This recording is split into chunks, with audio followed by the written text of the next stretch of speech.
ఇంకా ఈ కాయలు ఫిజీ గువ్వా అంటారండి. అది చాలా విటమిన్స్ ఉంటాయి వీటిల్లో. మా ఇంట్లో ఈ చెట్టు ఉంది కానీ ఇప్పుడు వరకు నేను దీని మీద సొర చెట్లు అవి పాకిచ్చి సరిగ్గా పెరగనీయలేదు. ఈ సంవత్సరం అయితే కాయలు అయితే బాగానే వచ్చినాయి. ఈసారి పైన రేకులేసి మంచు పడకుండా ఇలా చామదుంప చెట్లని ఇలా పెట్టాను అనమాట రేకుల కింద. చూడాలి ఈ సంవత్సరం అయినా వస్తుందేమో కాపని, ఎందుకంటే మాకు 6 నెలలే కదా మొక్కలు మంచిగా ఉండేది. నెల రోజులు ఇండియా ట్రిప్ వెళ్ళొచ్చిన తర్వాత మా గార్డెన్లో పరిస్థితి ఎలా ఉందో మీకు చూపిస్తాను. సొరకాయ అయితే పెద్దగా అయిపోయింది. ఇది విత్తనానికి ఉంచేస్తాము. ఇంకా అలాగే పిందెలు కూడా ఉన్నాయి. ఈ వారం 10 రోజుల్లో రెడీ అయిపోతాయి. సమ్మర్ వెళ్ళిపోయి ఇంకా వింటర్ స్టార్ట్ అయిపోయింది. మంచు కూడా పడుతుంది బాగా. సొరపింద చూడండి ఎలా ఉందో. ఇంకా చెట్టు నిండా 15-20 పిందెల వరకు ఉన్నాయి. అవి వచ్చే వరకు నమ్మకం లేదు, ఎందుకంటే మంచు అంత బాగా వచ్చేస్తుంది. ఇంకా బంతిపూలు చెట్లు చూడండి అన్నీ పాడైపోయినాయి. అంతకు ముందు వీడియోలో చూస్తే ఎన్ని ఉన్నాయో అసలు. ఇంకా చలికాలం వచ్చేసరికి అలా అయిపోయింది. ఇలా పిచ్చి గడ్డి కూడా చూడండి ఎంత పెరిగిపోయిందో అసలు కలుపు. ఇంకా అలాగే ఉంటుంది, ఎక్కువ పెరగదు అనమాట మంచుకి. ఇంకా చనిపోదు కానీ ఇక అట్లా ఎక్కువ గ్రోత్ ఎక్కువ ఉండదు. వంగ చెట్లో కూడా కలుపు చూడండి ఎంత వచ్చేసిందో. ఇదంతా కూడా ఆకుకూర బెడ్డు. అంతకుముందు ఇక్కడ కూడా కలుపు వచ్చేసింది. ఈరోజు కొత్తిమీర అలాగే పాలకూరని హార్వెస్ట్ చేద్దాం అనుకుంటున్నాము. కొత్తిమీర చూడండి ఎంత బాగా వచ్చేసిందో ఫుల్గా. అసలు పైన కూడా కప్పాము, పడిన మంచుతో ఇంకా సరిపోతుంది తేమ అది వాటికి గ్రోత్కి. చాలా బాగా వచ్చినాయి కొత్తిమీరను పాలకూర. ముందుగా అయితే కొత్తిమీర అయితే కోసుకుంటున్నాము. పూత అయితే రాలేదండి, బాగా తయారైపోయింది. సమ్మర్లో అయితే ఊరినే పూత వచ్చేసేది కొంచెం పెరగంగానే. ఇప్పుడైతే మాత్రం కరెక్ట్గా సరిపడా ఉంది. ఇంకా ఫ్రెండ్స్కి కొలీగ్స్కి అడిగాము, కొంతమంది వద్దన్నారు కానీ మా కొలీగ్స్ కావాలన్నారు. ఇంకా అంతా హార్వెస్ట్ చేసి వాళ్ళకి ప్యాక్ చేసి ఇచ్చేద్దాం అనుకుంటున్నాము. మాకు కూడా ఎక్కువ అవసరం లేదు కదా, కొంచెం ఉంచుకుంటాము, మళ్ళీ వచ్చేస్తుంది. ఇప్పుడు నేను సాంతం వేరులతో సహా తీయట్లేదు, ఇంకా ఇలా కట్ చేస్తున్నాం కదా, మళ్ళీ త్వరగానే వచ్చేస్తుంది. సో మొత్తం కోసేద్దాం అనుకుంటున్నాము. ఇదే కనుక ఆస్ట్రేలియాలో ఇంత కొత్తిమీర మనం కొనాలంటే సుమారుగా $100 పైనే అవుతుంది. అంటే మన ఇండియన్ కరెన్సీలో 5,000 రూపాయలు అన్నమాట అంత కాస్టు. చిన్న కట్ట ఇప్పుడు $4 ఉంది. ఇప్పుడు ఇది నా చేతిలో ఉన్నంత కట్ట అయితే ఎంత కోసామంటే $4. చూడండి అసలు మనకి ఎంత వచ్చిందో. ఇండియా వచ్చే ముందు విత్తనాలు జల్లేసి పైన కప్పేసి వచ్చాము. మధ్యలో ఒకరోజే వర్షం పడింది. ఇంకా మంచుకొచ్చిన తేమ అదే సరిపోయి బాగా తయారైపోయింది. ఇలా కట్ చేసేసామనుకోండి మళ్ళీ దాంట్లోనే వచ్చేస్తుంది. చూడండి ఇట్లాంటి బౌల్స్ లాంటి 4 బౌల్స్ వచ్చింది ఇప్పటికి కొత్తిమీర. తేమ ఉంది ఇంకా కొద్దిగా, పొద్దున్నే కదా, ఇంకా అందుకని కొద్దిసేపు ఎండలో ఇలా పెడదామని చెప్పి అలా ఉంచాము, తడిపోతుంది అని చెప్పి. ఎంత కొత్తిమీర.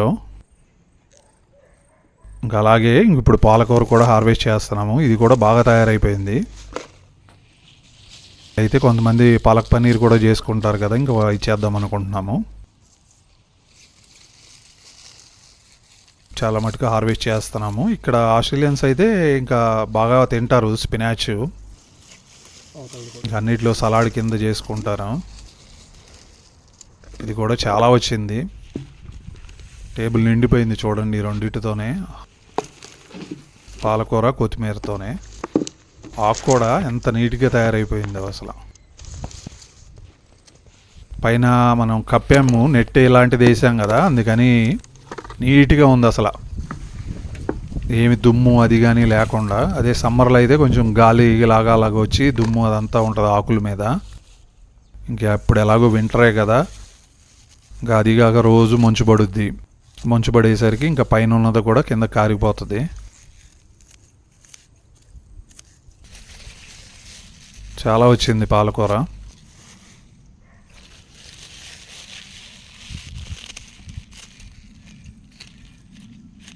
ఎంత వచ్చిందో చూడండి. 2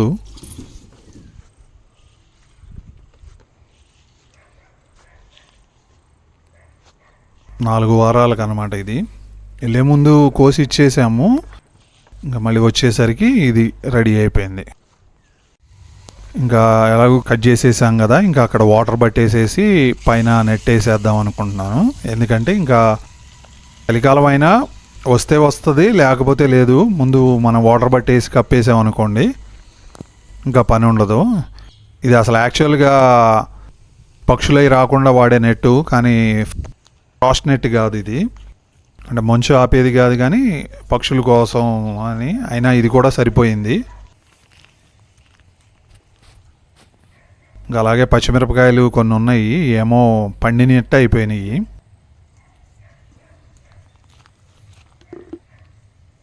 ఇంకా అయినా కానీ యూజ్ చేసుకోవచ్చు కదా, కోసేసుకుంటున్నాము పండు మిరపకాయలాగా, ఎమ్మటనే వాడేసుకోవచ్చు ఇవి. అంతకుముందు వీడియోలో కనుక మీరు చూస్తే అసలు పచ్చిమిర్చి ఎన్ని వచ్చినాయో చూశారు కదా, ఏ చెట్ల నుంచి. సైజు కూడా పెద్దదే కాయి.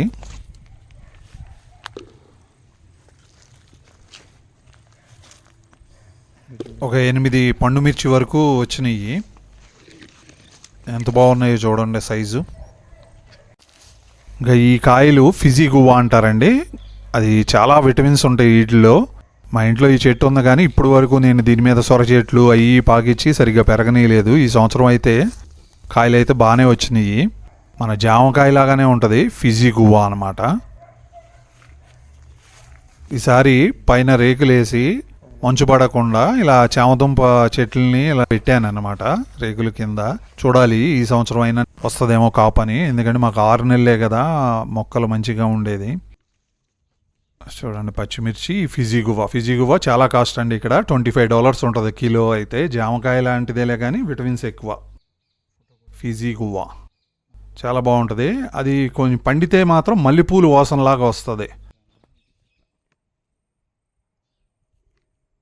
చూడండి ఆకుకూర కూడా ఎంత ఫ్రెష్గా ఉందో.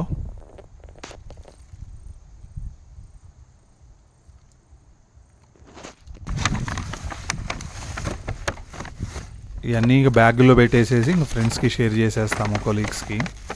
వాళ్ళు చాలా హ్యాపీగా ఫీల్ అవుతారు, ఎందుకంటే ఆర్గానిక్గా పెంచినాయి కదా. ఈ జాంకాయని ఇప్పుడు మీకు కట్ చేసి చూపిస్తాను, ఫిజీ గువ్వా.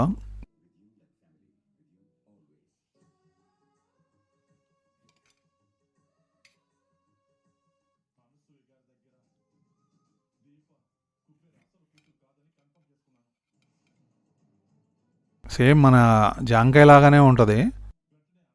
స్మెల్ మాత్రం మల్లెపూ స్మెల్ వస్తుందండి, బాగా పండిన కాయ అయితే మాత్రం. చాలా బాగుంటుంది, విటమిన్స్ ఎక్కువ, అందుకే అది అంత కాస్ట్ అనమాట. అంతేనండి ఈరోజు వీడియో మీకు నచ్చింది అనుకుంటున్నాను. నచ్చితే లైక్ చేయండి. థ్యాంక్స్ ఫర్ వాచింగ్ ఆస్ట్రేలియాలో తెలుగు అబ్బాయి యూట్యూబ్ ఛానల్.